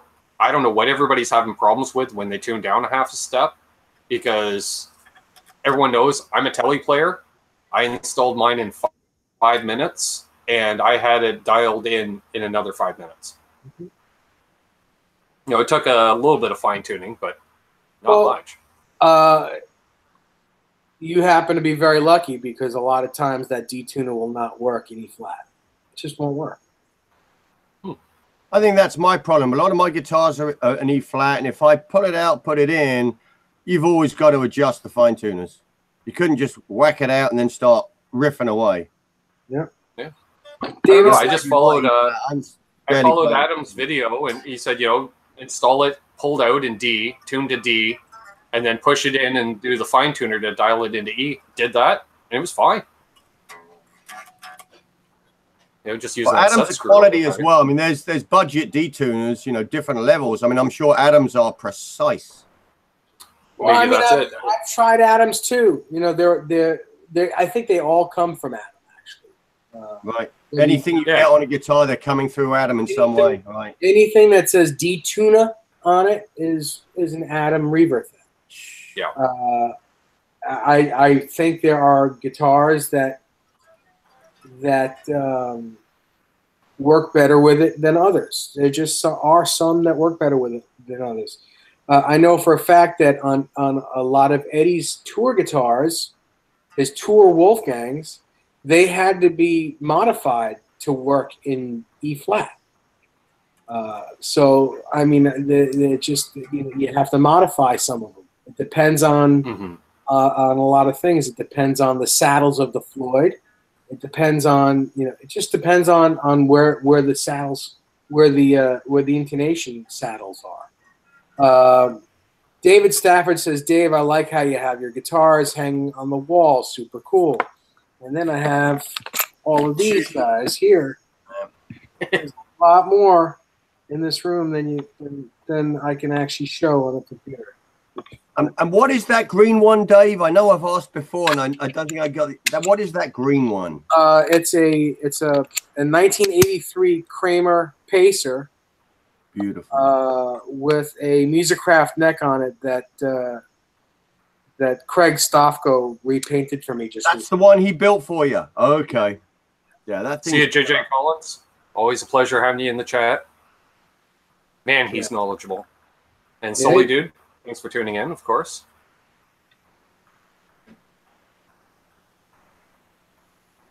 Yeah, it's a lot of fun collecting guitars and playing them all. It's a lot of fun. I don't just collect them; I play them, and I play them all. They're all good. They're all fun.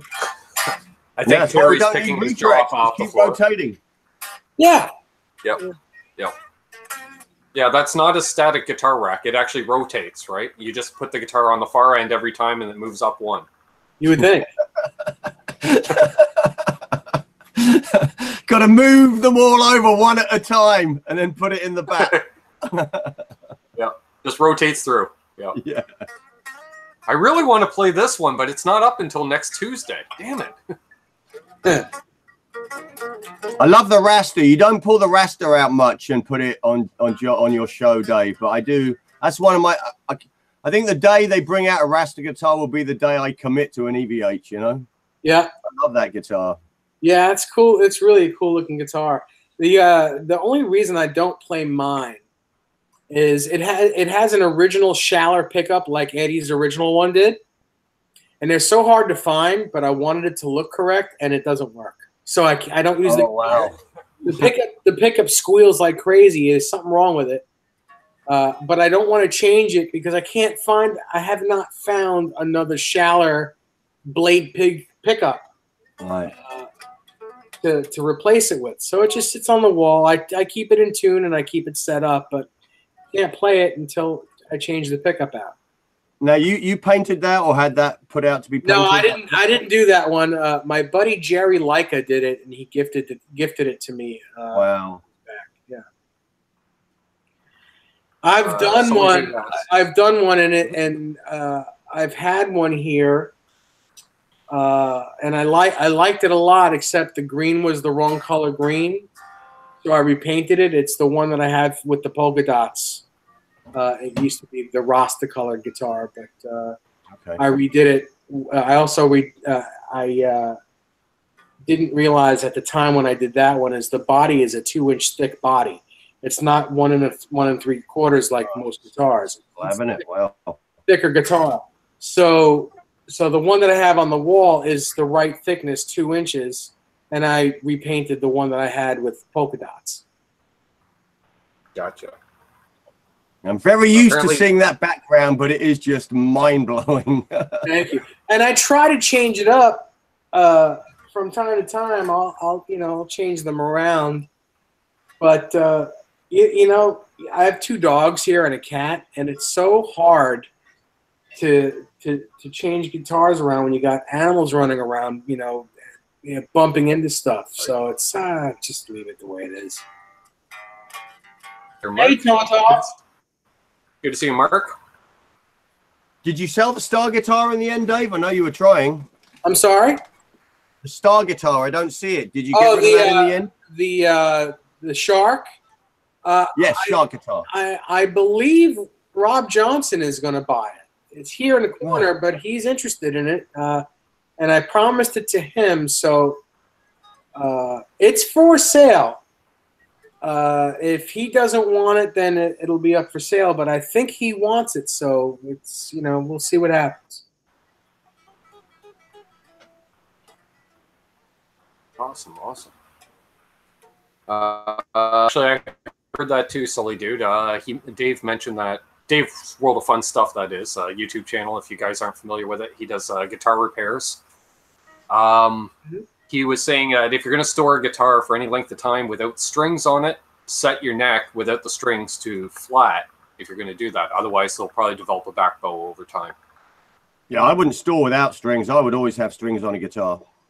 I have one that hasn't had strings on it for about 6 months, but that's what I did. I backed off the truss rod. So yeah, but that's what I would do. If you don't put strings on it, which is a bad idea to begin with, if you're going to store it without strings, then loosen the truss rod until there's no torque at all.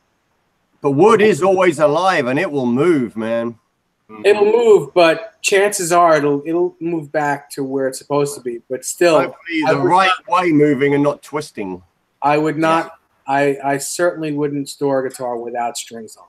I would. It's never. Hopefully, it'll be painted in the next day or two, so I can get it back together. That's the plan. That's a different story. Day or two is fine. Even a week or two is fine, but months at a time is not a good thing. Yeah, unfortunately, I ran out of parts to put it back together because I robbed the parts on something else, and then full-on Johnny Bean mode for that one. And they keep thinking, oh yeah, I got to paint that thing so I can put it back together. We do have the custom paint right here. It's going to be a Atomic Orange Epiphone Les Paul. Cool. Yeah. Desiree, you're very funny. You're a very funny girl.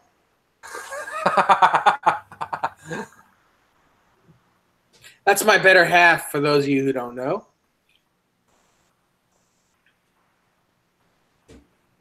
Yeah, knowing Des and knowing how much she knows about guitars, she's not selling them for a song either. She's getting fair market value.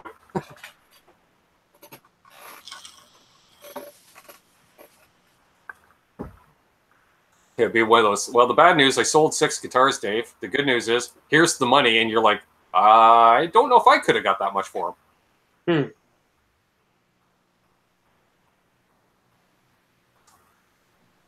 I'm going to do my next guitar that color. Ah, yes. Tone Talk asks a great question. He says, do the Stripe series come with the graphite rods? And I got to tell you, I don't know the answer to that. And I should. I don't think they do. I don't think they do. But I've been wrong before. So forgive me if I don't have that answer correct. Yeah, I'm trying to think too, because I know I've watched videos of them building at the EVH factory, and I remember watching how they put the rods in for the Wolfgang necks, but I don't recall for the Stripe series. Yeah, I thought that the graphite rods were in the Americans and in the specials only. Yeah, they're just like standard Stratocaster. Yeah. Setup. By the way, Mark, very cool gift your wife got you, the left-handed Stripe series, the red one. Yeah. Very cool gift. Very cool. I agree Are they on that one. discontinued now? Is the circles discontinued? The crop circles? Did it officially get discontinued? I thought I saw it at the last NAMM show. I mean, if it's at the NAMM show, it's probably not discontinued. Okay. I don't recall seeing one at either of the shows I was at this year, and I had a feeling, or rumor was, that they were discontinuing the Bumblebee, because everywhere I go, the Bumblebee is always at least $100 less than any of the other Stripe series. Soda Pop says, Dave, which I would love. Soda Pop says, Dave, can I use the tin from a soda can to raise a Floyd Rose nut? I would imagine you can use anything that's straight. My suggestion to you is using a little bit of sandpaper with the sticky side, and place the sticky side underneath the nut and cut around it and use that. Because, you know, sandpaper, it's not going to compress. Even a piece of soda can will compress after time, but the chances are the sandpaper won't. Faraz says yes, the crop circle's discontinued, and Sully Dude said he didn't think he saw it in the catalog either. Yeah, because I remember they dropped the price last year. They just suddenly dropped the price like it was going to be the end. Right. Get rid of the stock. I do want one of those Bumblebees, though, but then again, I also want a Wolfgang, so I might just end up with a Bumblebee Wolfgang. Hey, let's get your telly first, eh? One at a time. Yeah, I know. Yeah. See, that's the problem. Someone asked, an hour ago, are you gassing for anything? I'm like, no. But then immediately, like, yeah, Bumblebee Wolfgang, still want that Gretsch, got the telly on the way. And I can't wait to hear how that thing's going to howl. I think that's going to have very much a mid-50s Les Paul tone with a mahogany body and the P90s. Yeah, that's going to be It'll sick. be a beast. Yeah, what was the body? Was it Karina? What did you say the body was? Honduran mahogany. Wow, oh, that's incredible. It's going to have some weight and chunk to it. Beautiful. Yeah. And it's funny, Richie's, he had to put a dowel in Richie's body of his offset. He's like, you may notice the extra hole. I was like, yeah, I noticed that. And I said, what's that from? He goes, Customs had to drill through the wood looking for drugs. So Richie's just like, sure, why not? Mm-hmm. Old Man Dan asks thoughts on building with Warmoth parts. I think they got great parts. Their bodies and necks are great. I wouldn't say that they're good for replica making guitars. Like if you wanted to make a Van Halen style replica, they don't have the best the way they don't have the best replica looking parts for the correct look, but the quality is amazing. The Warmoth quality is amazing. And they've been around since the 70s, haven't they? Sure. Yeah. Yeah. Custom Stratotelli. Yeah, I don't see why not. You know, you can use Warmoth parts. I've never had problems with fretwork with Warmoth. Music. I love Musicraft parts. Most of my guitars that are built here are Musicraft, but I will say that the fretwork. Each guitar always needs some sort of fretwork after paying for the parts. But you know, once the fretwork gets done, then you have the best guitars that you can play. I mean, they're all great. If you can deal with that, then maybe go with Musicraft. I still think Musicraft, if you're looking to make a Strat or a Telly, they look more correct. The headstocks look more correct than Warmoth. But to each his own. Awesome. Let's see. Brian Stewart says, for some reason, the Wolfgang shape doesn't turn me on. Play one. You will change in a heartbeat. Yeah. I remember that the first time I played that Wolfgang back in June, because we did the roundtable, JJ, the next night, and you're like, so what's it like playing Wolfgang? And all I could say is, I get it. I get it. Mm-hmm. Yeah, when I first saw the Music Man guitars back in 90 or 91 or whatever it was, I thought they were the ugliest guitars on the planet. I didn't care that Eddie Van Halen was playing them. And he's my favorite guitar player, as you can see. I was like, what is he doing? And then I put my hands on it. I was like, oh, okay. You know, you don't know. You can't just go on looks always. And then the looks grew on me. They grew on me, you know. And now it's, you know, a Wolfgang style looking guitar, you know, a potato chip looking guitar like that looks normal to me. So they're cool. How much were they when they came out originally, the Music Man? Do you remember? $1,700. Wow.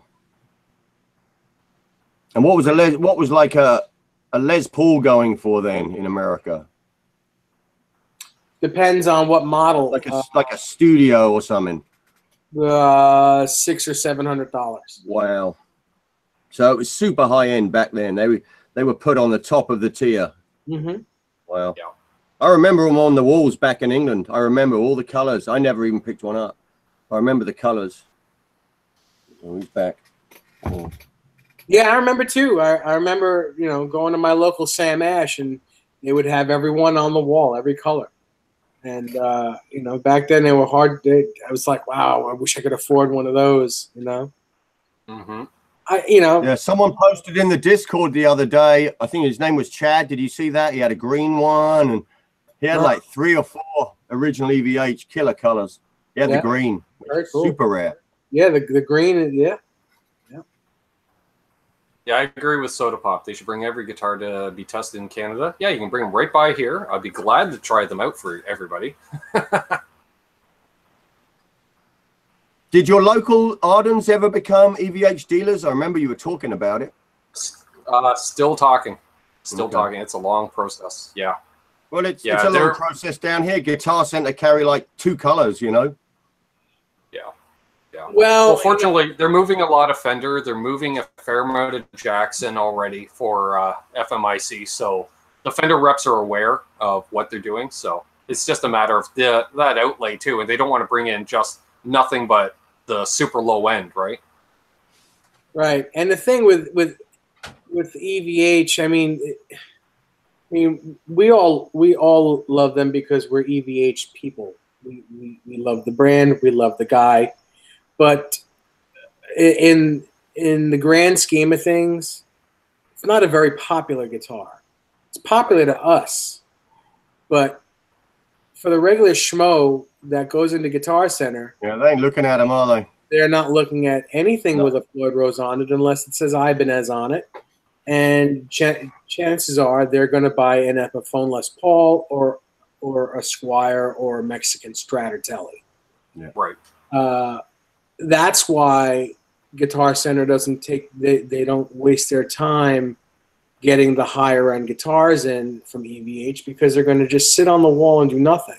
Even if they put them in their platinum rooms, they're going to end up getting beat up by all the wanker kids and not be played. Yeah. And not be bought. They'll be played but not bought. They should have all the colors on display, though. If they offer all the colors, they should have all the colors on display, I think, to give the option. Well, maybe. I mean, you can't have everything. No matter, I don't care how big of a box company you are or how much buying power you have. It's hard. It's just the sure space. Right. You can't have everything. Sure, they seem to have a lot of Fender Stratocaster and Telecaster colors, though. I mean, yeah, a dozen of each. Fender, Gibson and Fender in those shops. Fender is Fender, and Fender makes you do that. Yeah. Right. Yeah. There you go. When you're a Fender dealer, they don't you don't get to cherry pick which Fenders you want. You take what they give you.